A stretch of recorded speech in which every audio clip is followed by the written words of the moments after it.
In this video I'll be showing you how to build your very own PC case from the ground up using nothing but cheap materials and basic hand tools. Let's get to it.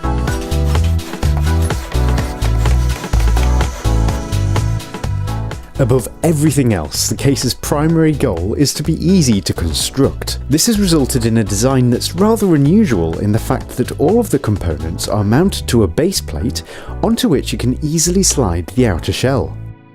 This allows you to experiment with different looks as you can change its appearance entirely without having to start from scratch each time. The structure of the case is made out of 6mm thick fiberboard known as MDF. It's an easy material to work with using hand tools, which is why it's been chosen for this build. To make things even easier, the case is available in kit form. More details about that in just a minute. So the first thing to do is make the base platform. In the description you can find some templates for this, which need to be printed out onto A4 sized paper, which can then be stuck to pieces of MDF of the same dimensions.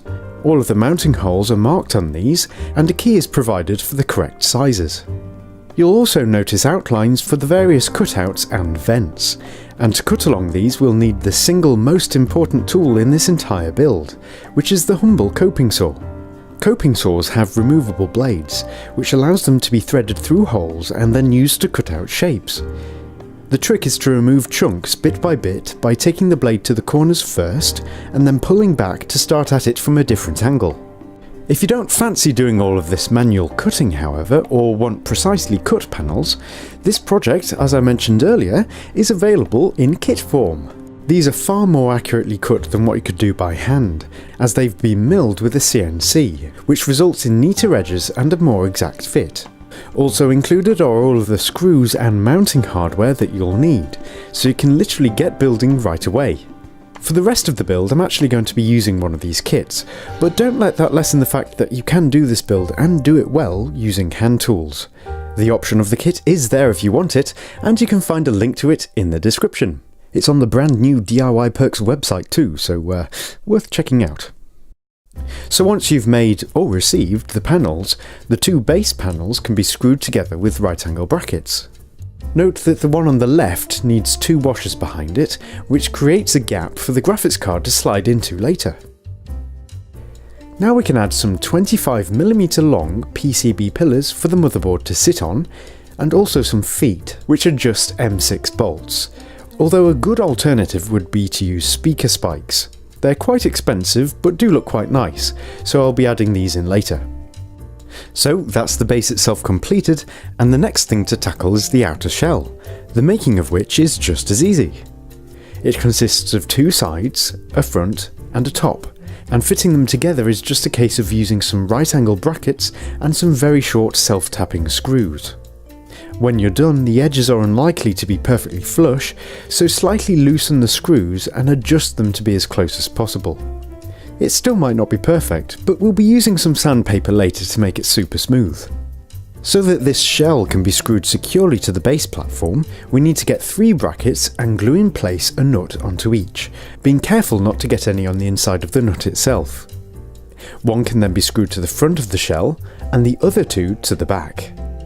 The one at the front provides an anchor point at the front of the case, which can be screwed in at the bottom, while the other 2 clamp the whole thing in place. Optionally, you could add 2 more brackets to the sides of the base plate as shown here, but doing so would mean that the screws would be visible on the sides, which, depending on your design, might not be desired. Still, the option is there if you need it, and it would keep the sides clamped down very securely. So that is how it all fits together, and now the fun can really begin, as it's time to make this thing look good. So the first thing we'll tackle is the base platform, and the first thing to do is seal the panels with a mix of PVA and water. Note that when I recorded these steps I used the prototype version of the project, so you may notice a few minor changes in the panel design. So to give me a really cool industrial look, I'm going to use some carbon fibre effect vinyl wrap. After painting in the edges of the panels black, this vinyl can be stuck to the surface and trimmed around the edges. Once the panels are screwed back together, it looks really good, and you could almost forget that it's actually made out of fiberboard. Here you can see that I've used those speaker spikes I mentioned earlier, and they look great. So now it's time to add the computer components. Mine have been very kindly provided by Reichelt.co.uk, who are an electronics retailer with a huge catalogue of products, many up to 20% cheaper than elsewhere in the UK. They seem to sell literally everything, so are a perfect one-stop shop for project builds. You can find a link to them in the description. The first thing to fit is the motherboard. This needs to be an ITX sized board, which is the smallest format you can buy. You can still build a very high-end PC around these smaller boards, as they have very few compromises over larger ones these days. For example, this one even has an M.2 slot on the back, allowing the storage drive to be mounted to the motherboard itself, saving space and keeping things neat and tidy. So after the processor has been installed, the RAM 2 can be slotted in place, and then the cooler added.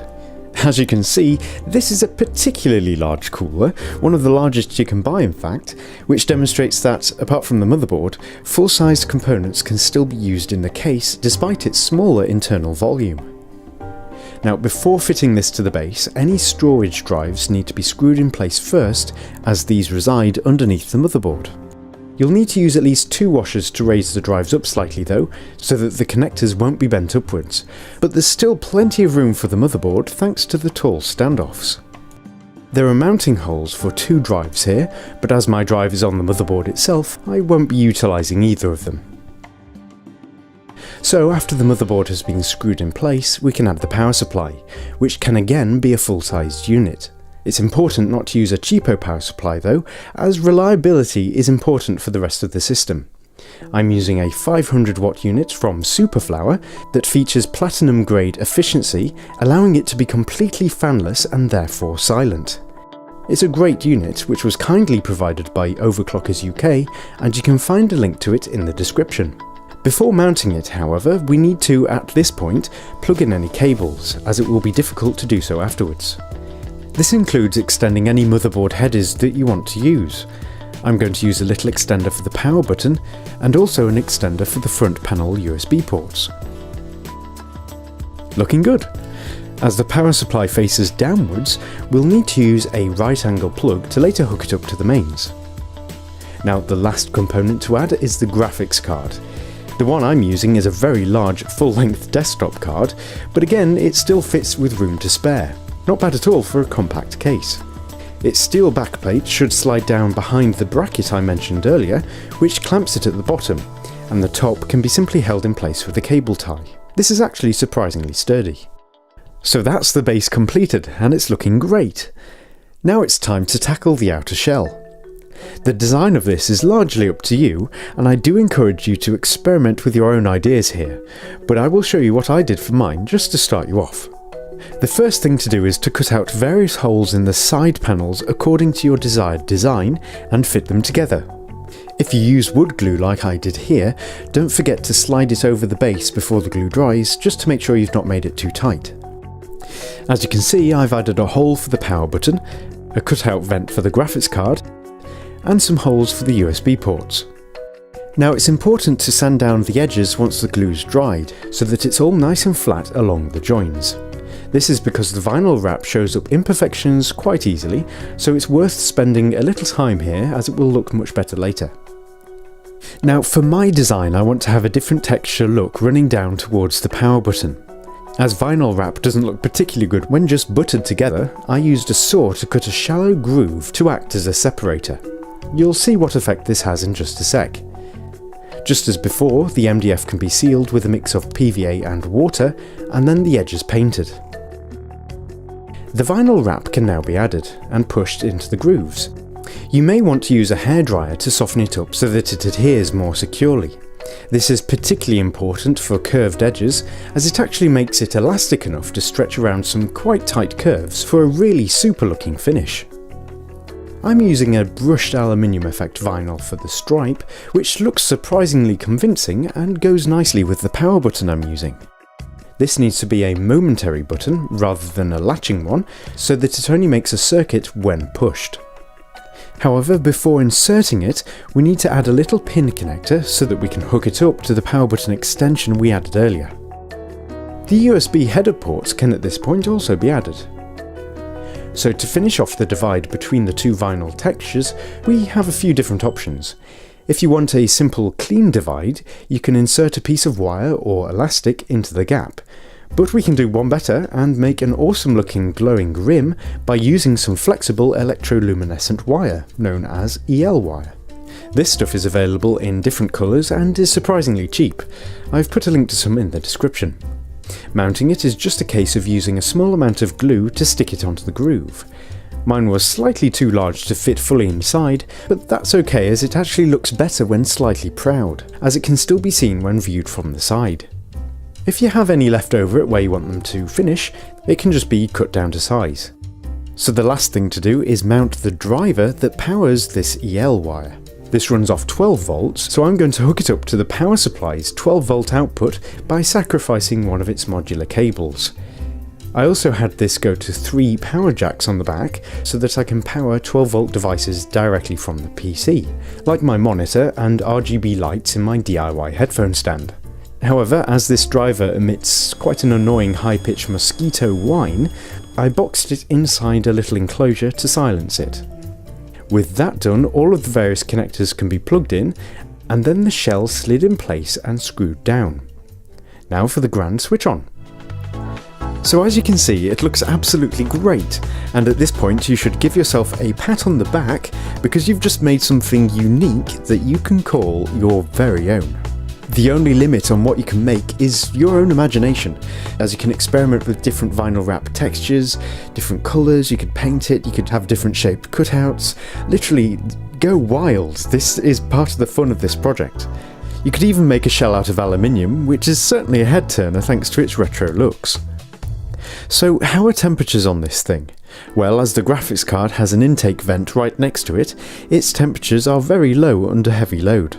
In fact, the card is cooler with the case closed than when it's run in the open air.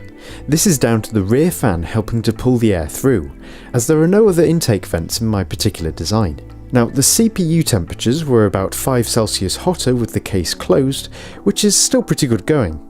If you want to prioritise cooling, however, you could always include an intake vent right next to the CPU cooler, which should improve things even more. So that's it for this video. Don't forget that this project is available in kit form, a link to which you can find in the description. It's much easier and quicker to put together than if you're, cutting it out by yourself. And you get all of the screws and mounting hardware, standoffs and nuts and bolts, even the washers, you get everything. So you can just put it together and put your components in after you've added the vinyl or painted it or whatever you want to do. So you've got complete creative freedom over the final look of the case. It just takes care of the harder bits, which are making the panels themselves. So let me know if you'd like to see more of my projects in kit form. It's a bit of an experiment to see whether you guys are interested, so do show your support if you are. And other than that, I'm Matt, you've been watching DIY Perks, and I hope I see you next time. Goodbye for now. P.S. The last PC case I made out of wood had one consistent comment, which was that it was allegedly a fire hazard. So to debunk this, I used a FLIR 1 thermal camera to check the maximum temperature the MDF got to, and it was about 40 degrees Celsius. This is about the same temperature as your hand after doing the washing up, and a far cry from the 200 degrees Celsius required for MDF to spontaneously combust. So with that, I bid you adieu.